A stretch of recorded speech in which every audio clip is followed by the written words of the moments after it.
reason. I'm pretty sure it's because I started thinking about the whole thing of the spike being in me, and this is taking way longer than usual. And then I saw the bottle of blood. She was shaking it like crazy, and I was just looking at it for. I never look at it, but this time I took a look. I was like, I don't know what happened. Honestly, I don't know what happened. It's pretty embarrassing, and I didn't faint there on the blood drawing chair. I said I feel a little lightheaded, so she got me a drink, and I was sitting there, and then I was like, I'm fine, but I wasn't fine. I got up and I went to pay, and as I was paying, I just felt the ground. There we go, like that. I hit my head against the checkout desk. I didn't hit it badly though, which is good. I didn't hit any sharp corners or anything like that, so I didn't get like a concussion or anything, any head injury or trauma or stuff like that. But that was very weird. I've never fainted before, like actually fainted. Like I've gotten lightheaded like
tell me how it looks. Some people said it makes me look older, some people said it makes me look younger. I don't know, but I just decided that I want to try something different because I always have had the same hairstyle, so I don't want to always have the same hairstyle, obviously. So I wanted to kind of change it up a little bit at least. Also, some other cool stuff. I got this just delivered to my door, the Nintendo Switch 2, which is pretty exciting. I've already been playing on this, and honestly, this feels like a completely different machine, even though it is just a Switch 2, but the screen is much huger, and you know, it looks very nice too.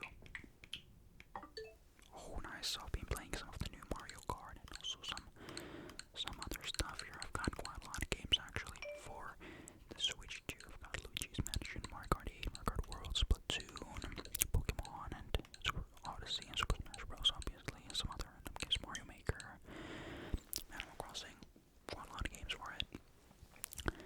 And this feels like a great machine. Obviously, it is expensive here. It costed me over 600 euros here in Finland to get the bundle of the Mario Kart. So that's over 600